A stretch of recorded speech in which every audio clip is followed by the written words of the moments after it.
Women Up Radio, designed to facilitate women's empowerment, improve your career, develop your talents, incorporate your passions, achieve fulfillment and success.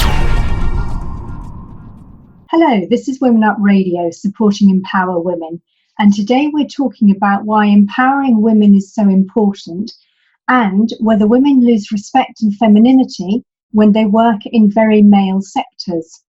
I'm joined in the studio by my guest, Beth Bandler, Chartered Director, corporate lawyer, former C-suite executive of global public companies, and company director. Beth's experience is varied and very, very interesting. It covers diamond mining and aerospace, as well as luxury goods, from corporate governance to mergers to acquisitions to startups. So a real wealth of experience to draw on. Welcome to the program, Beth. Thank you. I'm delighted to be here. Great. So, Beth, can I start by asking you to tell me about your career? You've worked for a range of companies. Mostly they seem to be very male industries. So how did you start with them? Because I'm sure it was quite an unusual move for them to employ women, particularly at that time. Well, you're right. I started my legal career at a time the Canadian government had set targets for affirmative action programs in order for public companies to obtain Canadian government procurement opportunities. Now, I must say at the time I didn't know about this because I was straight out of law school, having just been called to the bar in the province of Ontario. However, I answered an ad in a newspaper, which to many of your listeners probably is very remote, from one of Canada's leading law firms who was looking for an experienced corporate commercial lawyer. Clearly, having just become a lawyer, I had no experience. They interviewed me, nothing happened, and then about 2 weeks later, I was called back for an interview. I met the partner at the law firm who was responsible for the legal affairs of one of Canada's mini conglomerate public companies at the time. Yeah. And he liked me and he said, "Do I need a job?" I said, "Yes." He said, "Would you like to meet the corporate secretary?" I went and met the corporate secretary, whose office was 2 blocks away. We talked. He offered me the job. You know, I didn't know anything about the company. I had just heard the name for the first time. I was very naive. And I called my stepfather. My stepfather said, "You better get down on your hands and knees, thank the Lord for having offered you this wonderful career opportunity." Wow. And I said, yes. So for your listeners in England, they may know the name Hawker Siddeley. The company is called Hawker Siddeley Canada Inc., and they were involved in a variety of industrial manufacturing, rail cars, mining machinery, sawmill equipment, subway cars, leasing of railway cars, making the trailers that go on those big tractor trailers, and aerospace. Yeah. And in order to get their government contracts for railway cars, because at the time the Canadian government was heavily involved in what we called the Wheat Board. So the government owned railway cars that were used to transport wheat across Canada and to the ports on the Pacific and Atlantic coasts. Yeah. For aerospace. The company at the time had contracts to repair and overhaul engines used in Canadian military aircraft. And they were a very male-oriented company, about 14 or 15,000 employees in Canada, the United States, and various places around the world. And they had no women executives. Really? None at the time. And so they thought they could start to comply with affirmative action by hiring a female lawyer. Right, yes. So that's how I got my first job. I started as a very junior lawyer. Yes. And I went on to be in charge of global legal affairs. I served on the board of directors at Hawker Siddeley Canada from time to time. And so that was the beginning of a very exciting career in business and law. I think that's fascinating. And it's wonderful. Particularly, I mean, I know Hawker Siddeley, but from aerospace, not from the rest of it. It's, Hawker Siddeley engines and all of that. Right. That's incredible. You were really lucky. Definitely the right place at the right time. Well, I cannot tell you. It was constructive genius. And of course, if I had looked them up on the internet, I may have been too nervous to go for the interview. Yeah, exactly. Right? Having the courage to take it. Wonderful. Exactly. Yeah. And over the years, did you find moving into other male industries or other male type companies, was it easier or more difficult, or did it happen naturally? I think it just happened naturally because I had experience working in these predominantly male industries. Even though it was one company, we had such a variety of businesses. And of course, being in charge of legal services, I had to visit all the industries. I went with them on their export selling contracts. And I think the only time I had some trouble, as I reflect on it now, was when I went to Seoul. Yeah. I went with the aerospace group. So it was the vice president and one or two of his staff and me. Yeah. And the president sent me so that I could keep a handle on what the marketing people were promising. Yes. And they were going to sell services related to airplane engines. Mm-hmm. The Koreans, the South Koreans at the time, although they had women lawyers in law firms and women accountants in accounting firms whom I met as part of my trip to Seoul, they could not stand the fact that they were to negotiate the contract with a woman.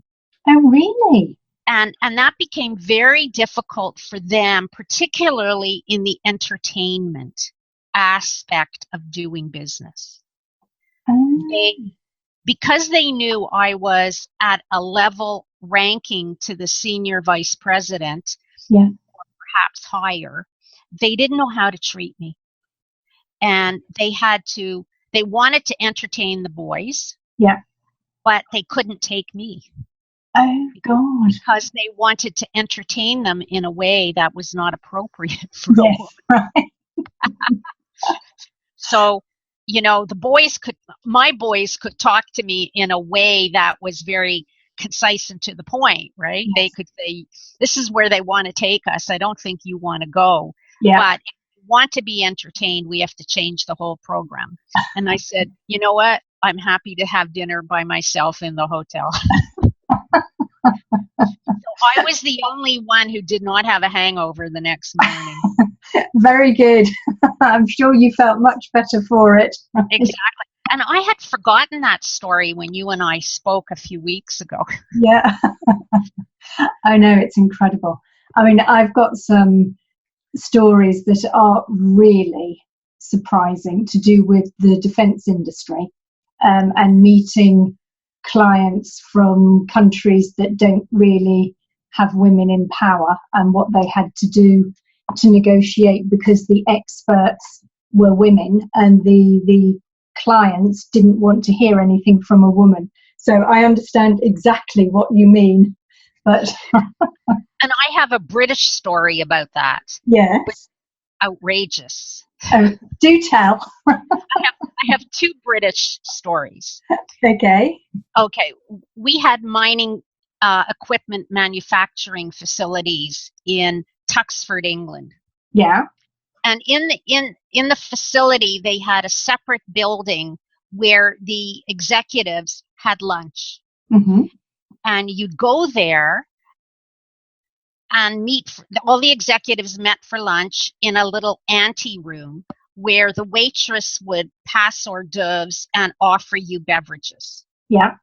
And then once everybody gathered and had their beverage, they were moved into the dining room. Mm-hmm. The dining room was U-shaped. And at the head of the U was one chair that had a higher back. Yeah. And that's where the managing director of this facility in Tuxford, England would sit. Yes. Okay, but my rank in the company was equal or higher to his. So that was fine. I didn't need to sit there. I sat somewhere else. That was fine. And the poor waitress didn't know what to do. Oh, God, yes. Usually, the visitors from Canada who owned this company were the CEO, the chairman of the board. They were men. Yes. And she knew that unless it was the CEO, her boss got served first. Yeah. And everybody knew who the CEO was. But she didn't quite know what to do with me because I was a woman and she didn't know my ranking. Yes. So you could see that she was hesitating when she came into the dining room. And there were probably 11 or 12 of us. Yes. So fortunately, the managing director said, I think you should serve Beth first. She's our guest. Good for him. to break the impasse, like yes. he was sensitive, which I thought was very clever of him to be sensitive to this woman's hesitancy. Yeah. So that probably would have been, say 1985 or something like that. Yeah. I don't know what would happen today. But going by British manners at that time, I would have thought automatically she should serve the women first, because in the UK it's always ladies first. True, but because her boss was always served first, she was, except for the CEO from Canada. Yeah. She was, and they probably never had a woman in there before. Yes. I was probably the first woman in there. Oh, I can well believe that, knowing the UK in the 80s. Well, and of course, this was a company that manufactured huge mining equipment and provided services in the way of opening up road mineways and putting in roof supports. They had contracts for civil tunnels and at British Coal.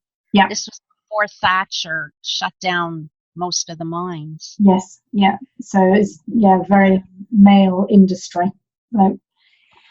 Okay, so do you think with women that start to get to the top and really have an opportunity of being on boards or being in the C-suite, and also on the way up the ladder, do you think that they had to act like male clones when you started? And do you think that that's changed much over the years? Or can we try and retain respect and keep our femininity? I think there has been a big change in my views. Certainly when I started, women did not wear pants to work. Yeah. And so all my suits looked like they could have been a man's suit with a pair of pants instead of a skirt. Yes. Later on, I changed from tweeds and plaids to colors. Yeah. But it took me until about 1995 before I wore pants to work on a regular basis. Really? When I traveled, I would take pants, and so I could wear them with my blazers. But I did not wear pants. I did not wear pants to work routinely until about 1995. However, I noticed that Carly Fiorini at Hewlett Packard, who was the CEO of Hewlett Packard at the time, wore very short skirts and very tight clothing. Oh, really? I think, and high heels. Yeah. But, going into factories, I would never wear high heels. You get caught in those metal grated floors. Exactly. You fall over.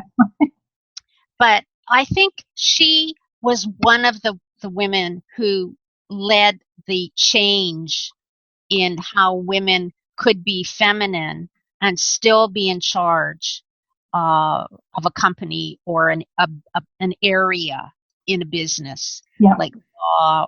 And of course, there were more women coming into law.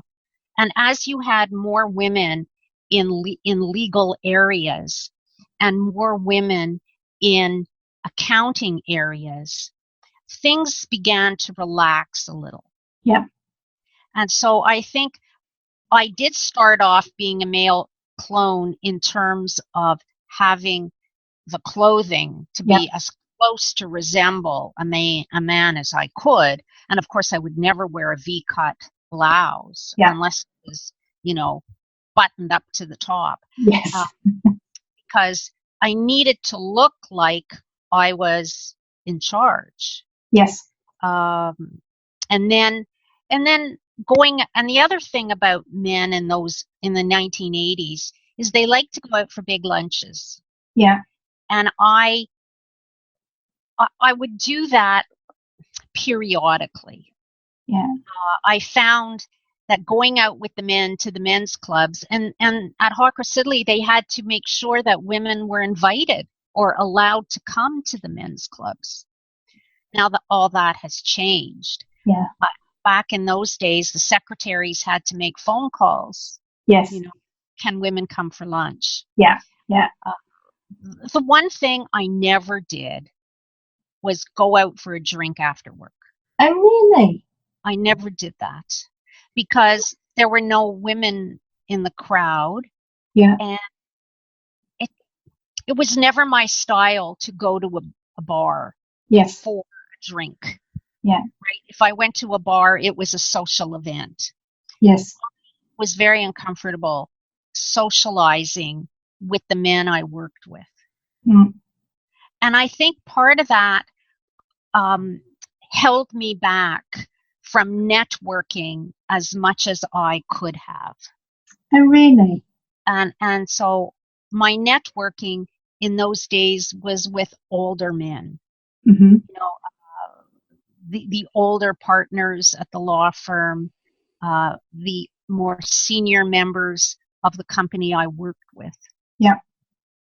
Because there were so few women around, especially in the C-suites, right?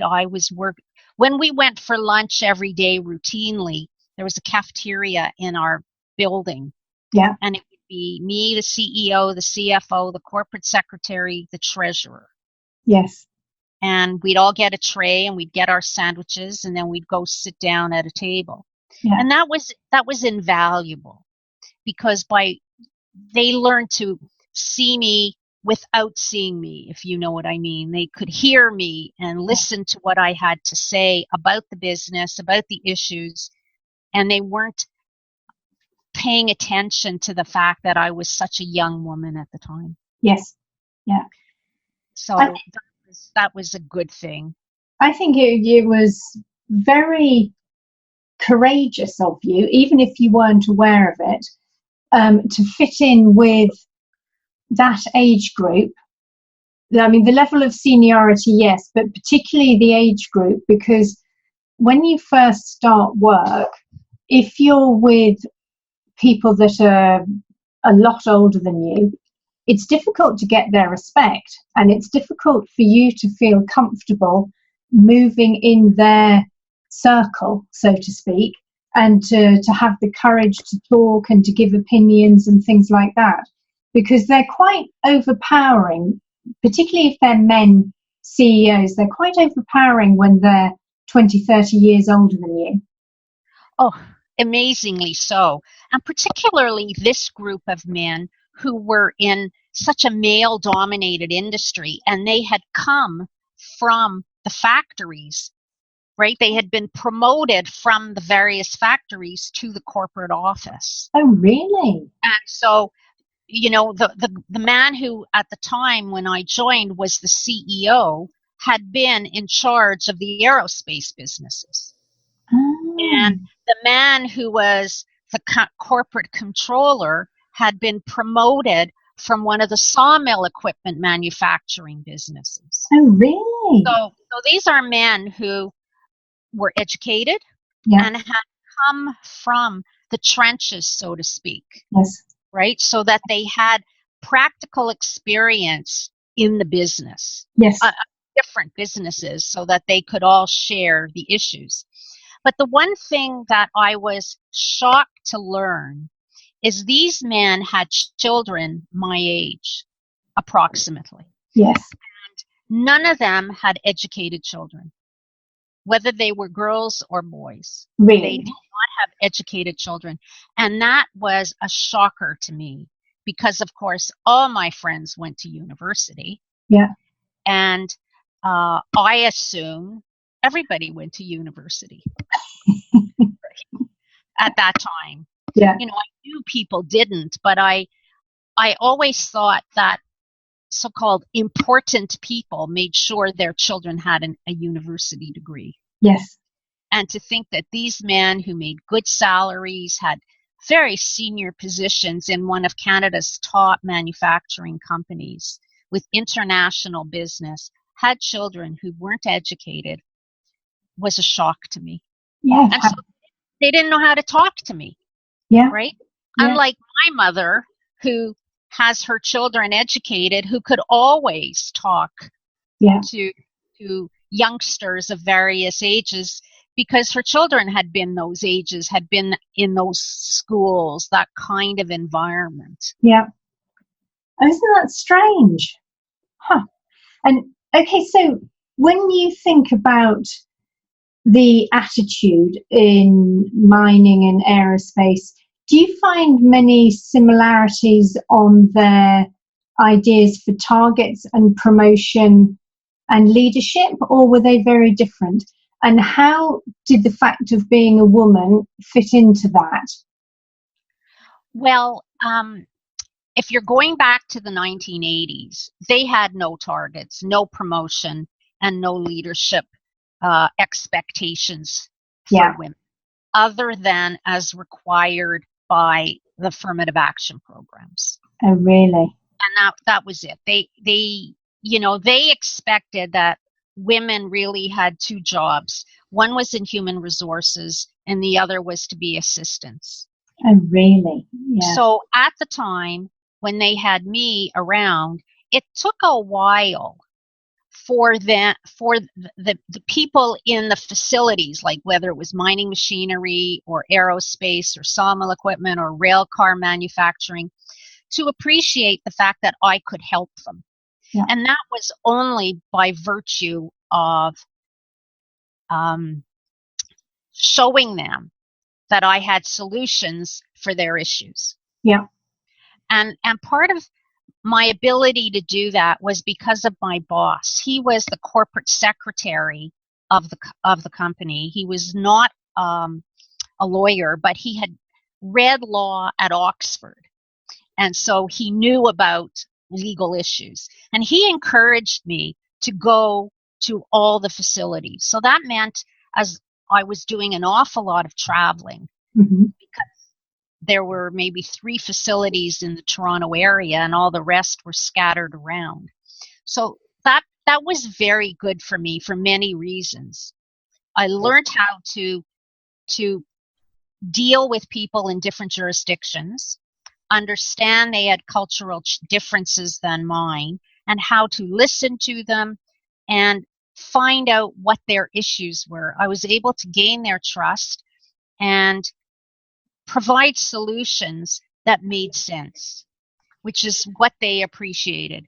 So my relationship grew with my reputation, and people started to call me and say, if we did this, what do you think? Is there a better way to do it? And so those are the ways that I developed my rapport with the senior people outside of the corporate office. But I think things have changed a whole lot. Now when I look at mining, and my most recent experience in mining was in the diamond mining industry, where I started as the in-house lawyer for a company that had an interest in a diamond mine, Northwest Territories of Canada, Mm-hmm. and they were selling rough diamonds. Yeah. They had an interest in the mine, but they were not the operator of the mine. Yeah. So they wanted women. They wanted women around because they wanted women who would wear diamonds. So that the point of diamonds are for every day could become more and more relevant. Really? So that's how I became involved there. They were looking for a female lawyer. Yeah. Then they went on to hire many more females in executive positions, this particular company. They had a CFO who was a woman. They had PR people, industrial relations people who were women. So they did a very good job of having women involved. They had women on their board, and they would have, at the time I was with them, the number of women on the board was a minimum of 2 at any point in time. Oh, really? So this particular company didn't have targets. They promoted people on skills and expertise and leadership, but they had no problem promoting women. Oh, that's good. And today aerospace is the same. The aerospace company that I am on the board of directors of has only me on the board. However, they have senior women in 3 important positions. Their CFO is a woman. Yeah. They have a woman who's in charge of process improvements and expertise. So this woman goes around to the factories and helps the manufacturing people develop new processes for excellence. And and she has a PhD in chemical engineering. Oh, really? Yeah. And then there's another very senior woman in this company, and she's in charge of human resources. Yeah. And when you have about 4,000 employees around the world, that is a very senior role. Yes. So they have 3 important women, and they are working on bringing women through the ranks so that when these women retire, which is in various years, right? Yeah. They have other women who can fill important roles. Oh, that's good. So things have changed. Yeah. Have they changed enough? Well, for there to be 50-50? Yeah. In terms of the employee base, I think many companies are going there. Yes. With respect to the boards of directors, I think it's a harder road to follow. And do you think that's because of the actual time it takes for women to get to the top, or do you think it's because men traditionally have been on the board and they haven't really opened their eyes to the benefits there are of having a woman, or are they just closed-minded? I think it's certainly not because there are no qualified women. There are many, many, many qualified women who could step onto boards and do a terrific job. Yeah. I think the problem is, men don't think about it until they're asked. Yes. And then their knee-jerk response is, well, I don't know any women. Where would we find them? Yes. So I think those are the issues. And when you hear about men who promote women on the boards of directors, they usually get on. They're usually elected by the shareholders. Yes. Yeah. However, in the United States, I just read a new study that came out by Heidrick and Struggles. Heidrick and Struggles is one of the leading headhunters in the United States, and they're in Canada, probably internationally. They published their report on the 2017 U.S. board appointments, showing that women appointees have lost ground. Yeah. But that diversity is continuing to improve. Oh, that's interesting. Yeah, it's sad. Yeah. I mean, it's good that diversity, and when they talk about diversity, they mean in the American context, they mean Black, colored, Hispanic, yeah, and the people, yes, most of whom in 2017 were men. Yeah, yeah. So I've read that in other reports as well, that up to about 10 years ago or 5 years ago, the boards were having more women, but now it seems to have stalled, and I can't understand why. I mean, I haven't gone into great analysis about it, but it seems, I don't know, I just don't understand why, because it seems there's so much available now to help women get on the boards, to have role models. There's all sorts of training, there's all sorts of support, and women are much clearer in what they want to do and getting support for doing it. So I agree with that, but I think the problem is not with the women. No. The problem is with the men. Yeah. The men don't think about it. Yeah. As I said earlier, and when it's brought up to them, they say, well, we don't know any women. Yeah. Yeah. And so they need to open their eyes to, where do we look to find qualified women, which yes. may not be going to their golf club. Yeah. Or going to the men's club, right? Yeah. Yeah. So, but there are, as you say, there are so many places where women promote each other. Yes. Yeah. Right. I mean, I think the network of professional women now and the way they try to help each other has improved so much. And you get more and more supporting and not sort of non-aggressive, non-ambitious, that where someone's got a good job, rather than trying to protect it just for themselves, if there's any way that they can help somebody else so that they benefit as well, or if they can give another woman a leg up to a different level, the network of women helping each other seems to be growing more and more and more, which I think is wonderful. I agree with you. Yeah. Shame. Hopefully it will turn around again, and somehow we'll find a way of opening men's eyes. But do you think, moving on to the idea of authenticity, because I know it's a buzzword at the moment anyway, but really I've always been very worried about the idea of being a male clone, and also working with companies of having to be somebody I'm not, whether that's male or female. So retaining my values, my beliefs, things like that. But in corporate terms, what do you think authenticity means?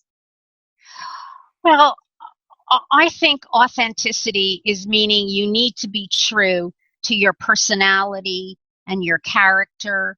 You need to be sincere and not have pretensions. Mm-hmm. And I think people can be like that today. Yeah. And the one thing that people need to be is ethical. Yes. If they can be ethical and have a support system, then I think authenticity comes naturally. Yes.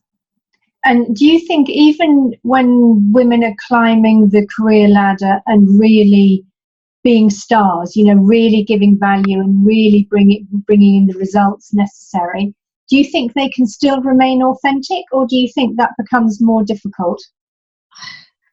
I think it's a challenge. Yeah. But not only for women, I think for men as well. Yes. I think at that point, people struggle with all the other factors that come to bear: family, supporting family, keeping their job. I think it depends on how independent people can be. Yeah. It's very difficult. Yes. Yeah. Because when you've got all the pressure on having to bring in money for the company to expand, to please the shareholders, things like that. Please your boss. Yeah. And your boss could be the board of directors. It could be the CEO. Yes. Yeah. And there have been times in my career when I have disagreed. Yes. And it has worked to my advantage, and it has worked against me. Mm-hmm. But you need to pick your battles and believe in what you're saying. Yeah.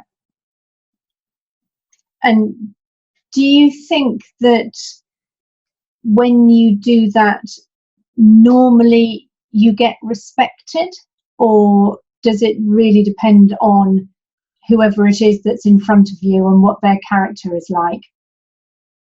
Well, in my last episode, if I can say, of when my ethics came to the forefront, Mm-hmm. I was very fortunate that the CEO, and who was also the chairman of the company at the time, understood why I was doing what I was doing and wanted to continue to help me with my career. And he did that in several ways.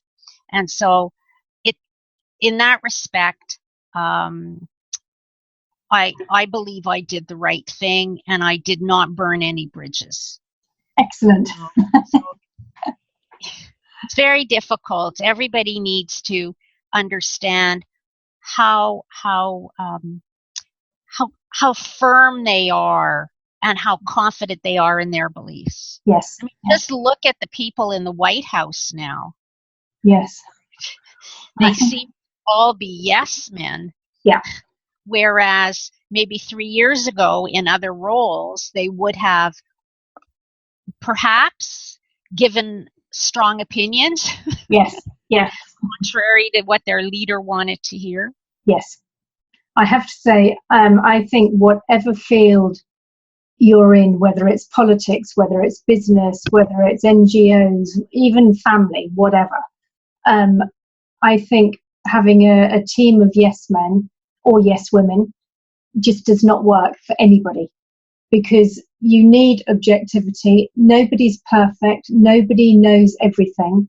The highest president or CEO in the world, they can't be an expert on every single thing that happens. So they need other people who've got their opinions. You are listening to Anna Letitia Cook at Women Up Radio. Can I move on to your luxury retail sectors? Because I know you've also worked for the highest level of luxury retail sectors. Yes, so I was the chief legal officer and global HR employee executive, I should say, for Harry Winston Inc. Harry Winston Inc. is that luxury diamond jewelry manufacturing and watch company. And that was just the most exciting. We had manufacturing, so I was comfortable in that. I knew about rough diamonds, so I could transfer into polished diamonds. Yes. And it was very exciting. And there were lots of women there. The women there, and it was glamorous. All the women were glamorous. And it didn't matter how old they were, right? They had, young interns. They had the women in charge of marketing and design. Everything was glamorous at a high level. Yes. But of course, they still had all the day-to-day issues that non-glamorous companies have, right? Yeah. So we were involved in trademark. They had a huge trademark portfolio that we worked on. They had salons, is what they called them, instead of shops. Salons to sell the jewelry. Yes. And you had all the issues with employees, with customers, and of course, customers shopping at Harry Winston have, in those days, lots and lots and lots of money. Yeah. And so they required to be treated differently. So it was a wonderful experience. I worked in New York, every month I was there for a week, if not every 3 weeks, dealing with the variety of issues on the HR and on the legal side. Yeah.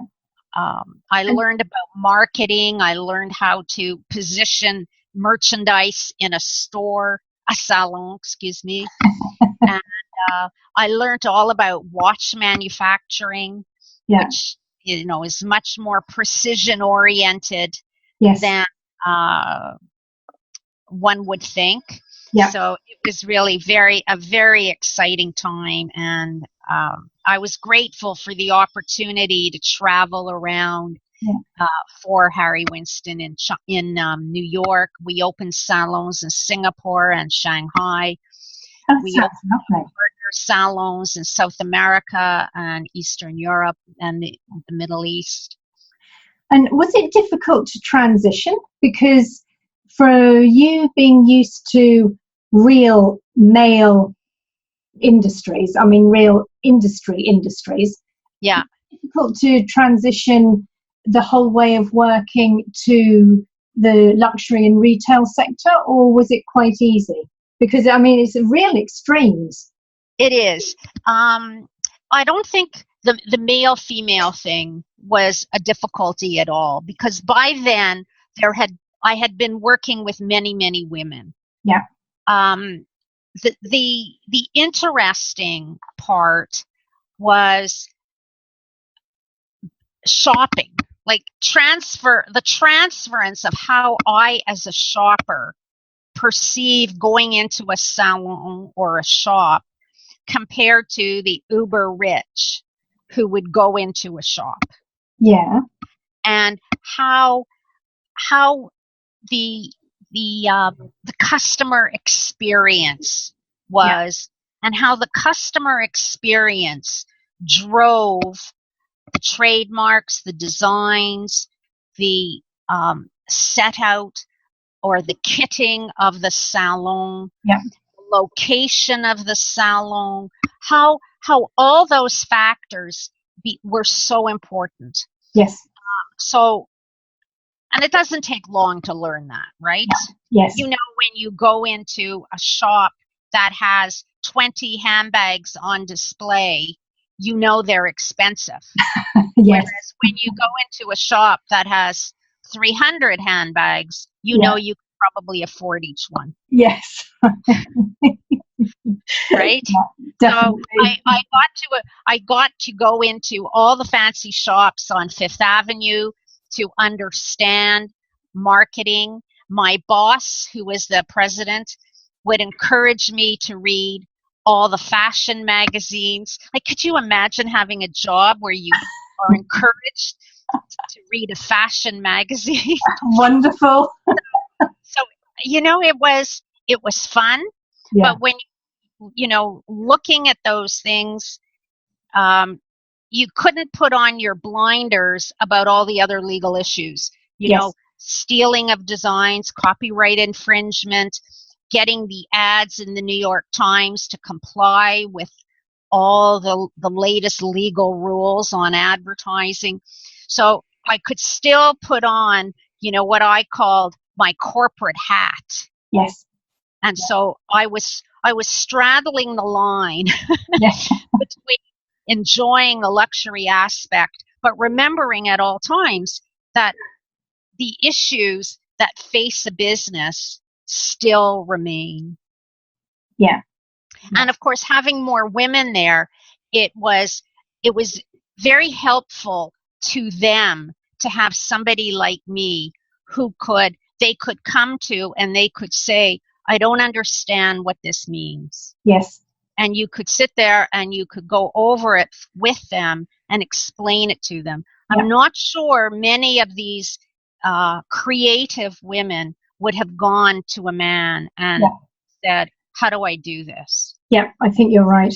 And many times I could see that these senior executive women on the creative side were struggling. Yeah. And so I could set up a meeting with them and I could say, I know you're having trouble understanding this issue.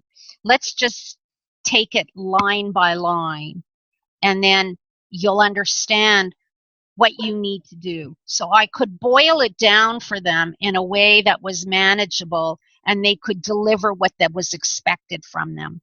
Yes. I'm not sure if they were dealing with a man that would have happened for them. So in that respect, I was able to advance their careers. Yes. Yeah. I think we feel we can open up more, we can ask more questions, and because we feel more support from each other. I think it doesn't matter what level. I've always found the women I've worked with, whether they were higher or lower, I could go to them, they could come to me, whereas I wouldn't necessarily have felt comfortable asking a man, because I would have thought maybe as a woman, I should know better, or I'd feel insecure or embarrassed or something like that. So I think it's always an advantage.